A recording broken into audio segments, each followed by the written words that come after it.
On today's Locked On Texans podcast, boy, has the tides changed for the Houston Texans. What do I mean?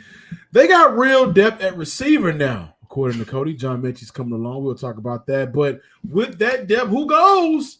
Is it Noah Brown? Is it Robert Woods? Cody, let's start the show.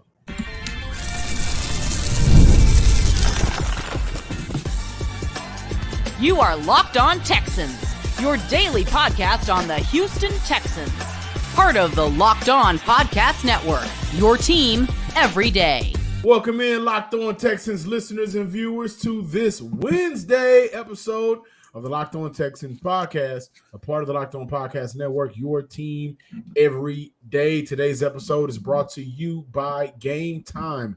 Download the Game Time app, create an account, and use code LOCKEDONNFL for $20 off your first purchase. Terms apply. It is that easy. What's also easy is subscribing, liking, and commenting to the Locked On Texans podcast if this is your first time. And if so, thank you for stopping by. We really appreciate it. We also appreciate our returning guests coming back. Our every other dayers now, right, during the summertime. But we appreciate you guys lending your ear or eyes to the Locked On Texans podcast. I'm your Texans football analyst, Johnson sports guy Hickman. On the other side of the screen, Texans credential media member, Sports Illustrated's own Cody Davis. Cody, take it away. And on this Wednesday installment of Locked On Texans, today is just going to be a day that we talk about the wide receivers because, John, gone are the days where we got to sit here and try to make sense of how Chris Conley can help the Houston Texans wide receiver core, whether he could be wide receiver number 2 alongside Brandon Cooks. Because, look, the one thing about the Houston Texans, I honestly do believe that the Texans have a rich history in terms of acquiring some of the best wide receivers of their generation. I mean, in the next month and a half, we'll be sitting here reminiscing and talking about Andre Johnson. And right after Andre Johnson, you went into D-Hop. And I think at some point, D-Hop is going to have an opportunity to be part of the Pro Football Hall of Fame. I know some people might still have their doubts, but if we keep it a buck, I think he might have a slim chance. Let's just say this, but after D-Hop, Hall of Famer, and I hope he can retire as a Texan. Oh, contract. He is a Texans great. Let's not fake and fraud. So just like that, let me tell you how me and John work in the off season. Just like that.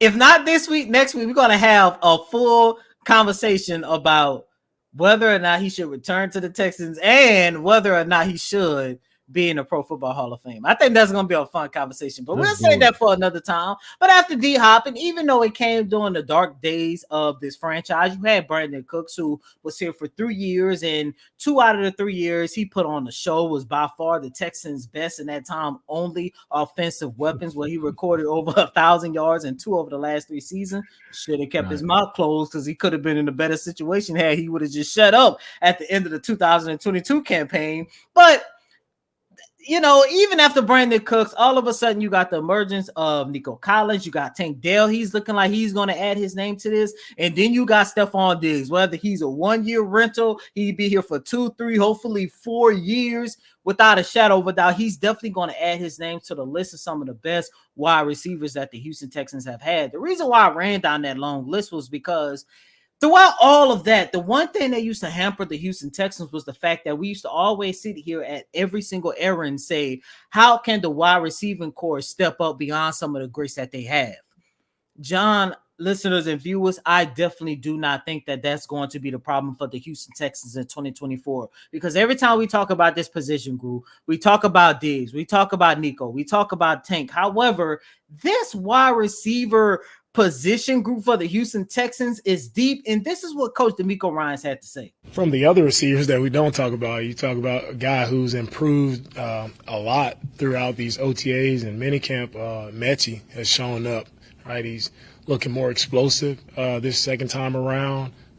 Jared Wayne he's been healthy. He's been able to showcase that he can, big catch radius. He can go up and catch the ball. Long guy who can run, playing physical. So Hutch is flying around full speed every single play. So he I'm happy with what Hutch is doing as well. He's improving his route running and his ability, to attack edges and get open. So all those guys we don't talk about, everybody wants to hear about our top guys, but our depth, we have a lot of guys who are working and they are gaining valuable experience from getting the reps that they've been getting. Every single wide receiver who stepped out there on the field doing OTAs and mandatory minicamp went out there and made plays. One of the guys that I want to highlight, second year undrafted wide receiver, Jerry Wayne.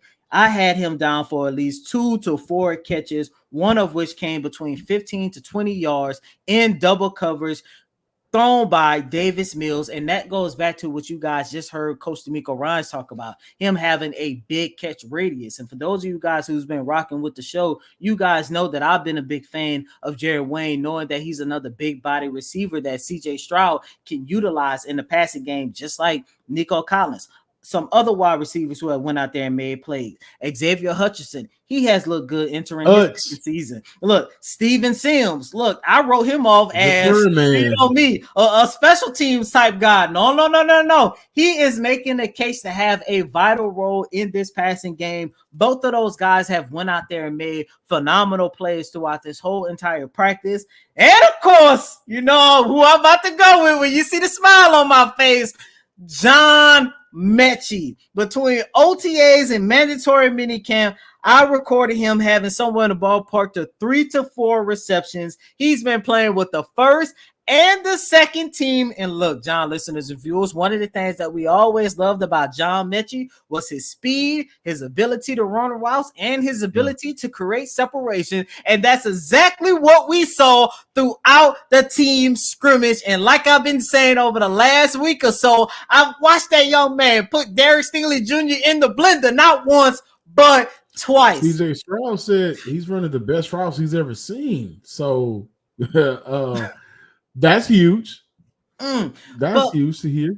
But like I mentioned, John, this wide receiving core in its entirety, no matter if you're looking at the top 3 guys or you just looking at the depth, it's part of the reason why I look at the Houston Texans and I'm thinking to myself, they can arguably have the best offensive team in the league. Because when you take a look at these weapons, like I just mentioned, forget what the top 3 are doing. If anything happens to any one of those 3 guys, rather injury or they're just not panning out, of course, knock on wood, you definitely hope that does not happen. But if it comes to a point where you have to change your scheme and add one of these guys like a John Metchie, like a Steven Sims, if it comes to that, or even giving Jerry Wayne an opportunity to go out there and prove himself, which, by the way, I find it very interesting that Jerry Wayne has received majority of his practice snaps with the second team, and there was moments where I saw him running with that first team as well. So this wide receiving core is going to be very deep for the Houston Texans in 2024. My only thought right now, because of how deep that they are, and because Houston did not go the route of drafting a top receiver in the NFL draft. Remember, the same pick that they ended up trading to Minnesota ended up trading to Jacksonville. Mm-hmm. They got Brian Thomas Jr. at 23. Houston could have very well got Brian Thomas Jr. at 23. But, they went and did what they had to do. They got Stefon Diggs. So I wonder, with Diggs coming over to Houston, who's on a 1-year deal, Nico Collins having his breakout year, who's a vet now, going into his 4th year. Diggs has been in the league close to a decade. Tank Dell, presumably the 3rd receiver. Presumably, he will be the 3rd receiver. I wonder if Houston will go the route of youth on the back end of that receiver room. Because let's face it, right? Nico just got paid, but Nico came into the NFL. He has had 3 OCs, right? 3 head coaches, and however many quarterbacks. But he is now a vet in the NFL at that wide receiver spot. So is Stefon Diggs, right? The talent that Tank Dell has is ridiculously crazy, right? We believe that there's an opportunity, that Houston can have 3 1K receivers. If not, you'll see 2 1K receivers and maybe Tank Dell sitting around 890, something like that. But CJ and both Both CJ and D'Amico Ryans has given a lot of high praise to John Metchie, right? I think he's going to come in at that 4 spot. Hutch and Jerry Wayne, where do they fit on the plans moving forward? I asked that question simply because just like I talked about the running back position Tuesday's show, this could be a great situation where Houston just has some talent brewing in the mix, learning, being out there. Because when you look at the back end, I think it comes down to vet versus vet. We'll talk about that, which one goes. But I also think it comes down to Wayne and Hutchinson. That is the battle at camp. I'm interested to see how it plays out. But also can't forget about the Yankee twins. And Jaden right now, he put together, I want to say, a highlight reel where he had, I want to say 2 catches, and one of which did come in double coverage as well. So Jaden has been making a name for himself as well. I'm not expecting him to be in the mix of, playing and being in competition for a vital role, but you also got to take a look at, whether or not he's going to have an opportunity to compete for a practice squad as well. And we know, regardless of where your team fall, if you're in championship contention or you in bust territory about to tank, the practice squad roster is still going to be very important for any organization. Absolutely. And it ain't about day one right now. It ain't about the 53-man roster. It's about training camp. Yeah. And let me let you guys know something, right? Cody, who's always around the facility and team, myself, more access last year. Understand this. One of the more competitive position groups last year was the wide receiver group. At one point, I thought Alec Bachman was going to beat out a couple of guys. Oh my God. Right? Real talk. I mean, he was making almost every catch. He was balling last year. So I think it's going to happen again this year. We're going to see this position group. We're going to look at quarterback, and we're going to say, all right, it's only 3 guys anyways. 2 of y'all may make the game roster for every week. Whatever. The lineman group, that's going to be pretty competitive, right? No doubt about it, because I think the guard and center position is what's going to be up for grabs. We know the 2 tackles in the right guard spots are going to be pretty good to go. The running back group, we talked about it on Tuesday. It's mixing, and as Cody has already alluded to, it's been Damian Pierce, right? The vet Ogunbowale, where did he falls in after that? Does he get some competition with Jawar Jordan? I think there's going to be good competition, but it ain't a lot of spots for that. I think Houston going to look to carry 6 receivers. Once you get past the big 3, right? The Kendrick, the Drake, the Cole of the receiver room for Houston. All right, now you gotta look at who's the McMill, who's the Wale, who is the Big Sean of the group, right? But who's going to be that guy where you look back at the end of the season and say, you know what, he may have not done a lot, but when he did do something, it was pretty impactful. This room is going to be deep, and there's going to be guys fighting for their 5th and 6th spot. That's going to make camp very interesting. The competition is going to be up there, guys. Trust us. And when you take a look at that big 3, which one of those receivers going to say, forget the big 3, it's just big me? Diggs, Tank, or Nico? I got my money on Diggs. You got Diggs? I got Diggs. You got Diggs? You got Diggs? I'm going with Nico. Really? Nico has been from day one stating, I want to be the next Texan great. And what has hindered him in his first 2 seasons? That is true. Injuries. That is true. Injuries, bad quarterback play. Right? His sophomore year, the 22 season, we went back and we watched tape, Cody. Remember what I said? There was at least 350 yards to 400 yards left out on the field through 17 games because of piss poor quarterback play. And I think that year he ended up with like 400 and something yards. Yep, so I remember that. Tack on maybe 400. You're looking at his career best at the time, doubling what he's done in the league already. He gets a quarterback that can put him in position to get some yak yards.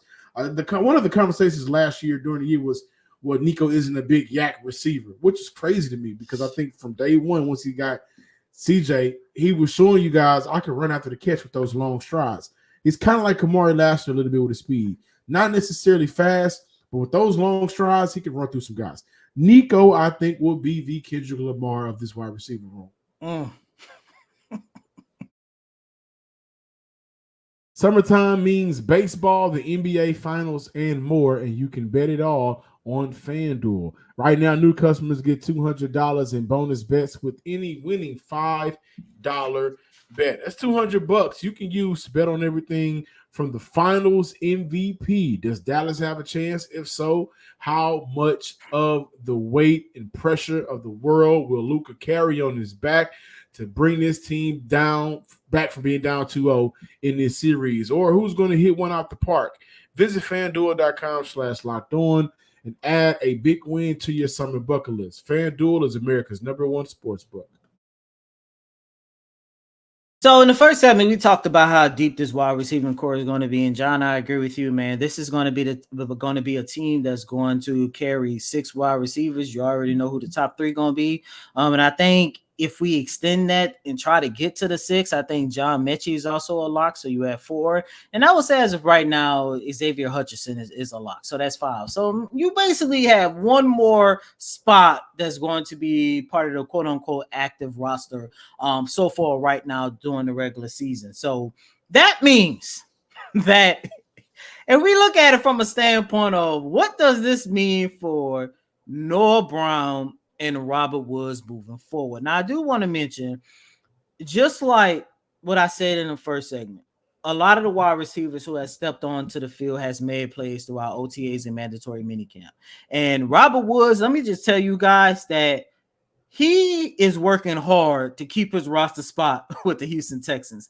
I counted him somewhere in the ballpark to 2 to 3 catches during team scrimmages, and I think right now it's basically going to come down to one, first and foremost, when the Houston Texans put together their 53-man roster and practice squad roster following cut down day, I do not expect the Houston Texans to keep both Noah Brown and Robert Woods. One of those guys will be gone.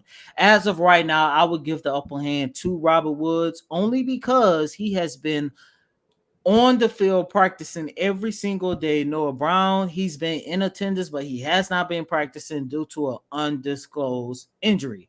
So, John, when I look at both of these guys, I'm thinking to myself, which one do you think should be gone? Because there's pros to cons to both of them. Because look, I think at this stage in his career, I don't believe that Robert Woods is the, let me just say, consistent wide receiver. However, knowing that you are going to go into the season dependent on still a lot of your young guys, and if we are expecting this team to compete and have a deep playoff run, I think just having Robert Woods, his voice, his veteran leadership is going to do wonders in the locker room, especially talking to these young guys. However, if you're looking for more production, it's going to be Noah Brown. However, Noah Brown, we are already back to the main issue that we had in 2023, the fact that he was barely available and the fact that he's always dealing with injuries. However, when he is available, he can be a sneaky threat in the passing game. One of our favorite moments of the season. He had that 2-3 game stretch where he had 9 catches for 350 yards or so along that, 3 touchdowns. But one of these guys will not be part of this organization in 2024. I think it comes down to 32 versus 28. Money? No, age. Oh, okay. Robert Woods is 28. Robert Woods is 32. Noah Brown is 28. Mm-hmm. I think Houston looks to go with youth. Again, I mentioned in that first segment, how much veteran leadership do you need in that group? You can say a lot, and if that's the case, well, I think you got a lot from your top guys. I don't want to downplay. Cody, you asked an amazing question last week to Stefon Diggs. So his response, I think for me, was everything that I needed to hear in terms of the veteran leadership and presence that room needed. Last year it made sense to have Robert Woods, understood. And I did a job almost every week of mentioning maybe Houston should look to move on from him. But the reality is, if I'm being serious, what he brought in terms of the locker room, and you tell me, Cody, like that leadership and presence, I'm sure was felt throughout that entire room. Oh yeah, most definitely. And that's what I was getting at, because I remember going back to the back half of last season when there was really in the thick of the playoff race, every time we talk to D'Amico, we talk to, some of the young guys like Will, we talk to some of the young guys, like CJ, Nico Collins, basically all the young guys that this team was relying upon. There were 3 veterans that they always was talking about. It was Robert Woods, Sheldon Rankins, and Steven Nelson, ironically. And 2 of those 3 players will definitely not be a part of this organization moving forward. And I know you say 32 versus 28, and John, I agree, but I keep going back to, for you, it's going to be 28, which is the age of Noah Brown. And it makes sense, the youth movement and everything else in between.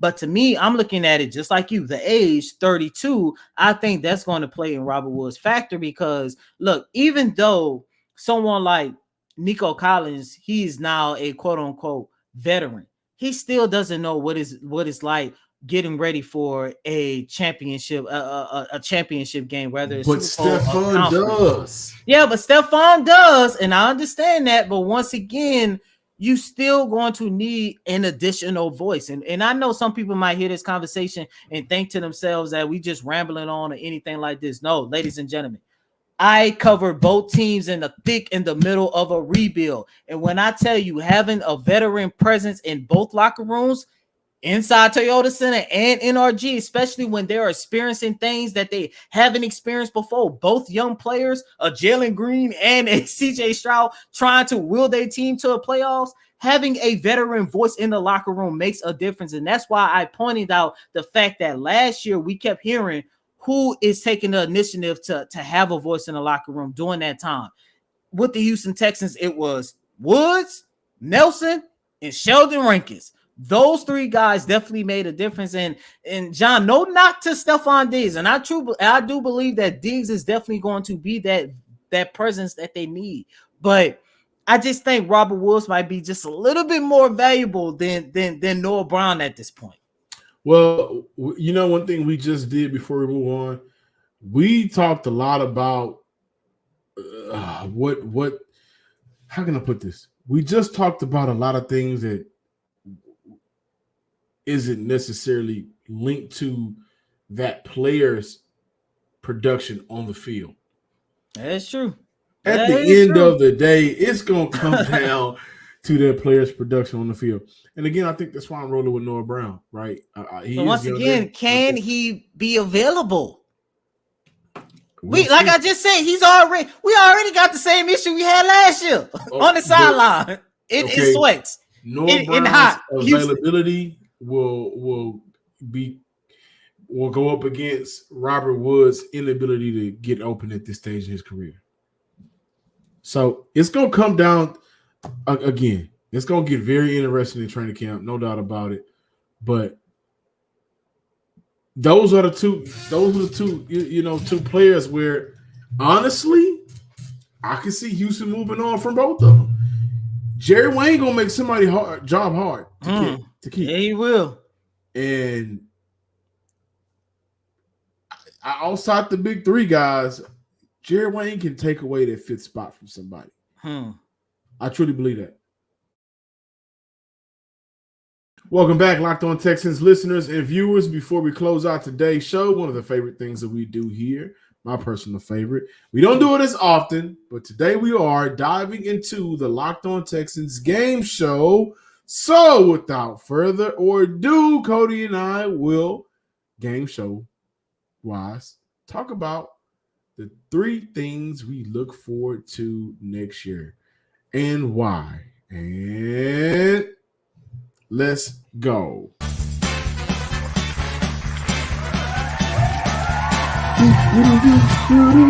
What is your top 3 things you're looking forward to for next season, starting in training camp? Starting with 3, down to 1. Let's go.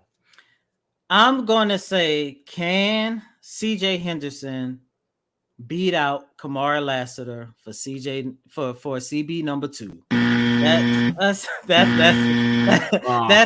no, and I say that because I go back to the conversation you and I had before, I want to say Wednesday practice. So we looking at Tuesday. Because look, when you look at the veterans who got the lead for CB number 2 out of CJ Henderson and Jeff Okuda, CJ got it by a mile at this point. However, Kamara Lassiter is coming. And I'm not going to be surprised if come week 1 of the regular season, Kamari Lassiter is starting at CB number 2. As a matter of fact, at this stage, at this moment, he's probably going to be the starter. But I just also look at it from a standpoint. CJ Henderson, man, he has shut me up so far throughout OTAs and mandatory minicamp. And if he can go out there and kind of, in a sense, use his experience to get that upper hand, I know he ain't got that much experience because between his time with Jacksonville and I believe it was Carolina Panthers, he didn't really get that much playing time. But whatever has clicked for him so far here with the Houston Texans, that's going to be a training camp battle that I am interested in looking at. Another thing that I'm looking at, number 2 on my list, is just the health of Titus Howard.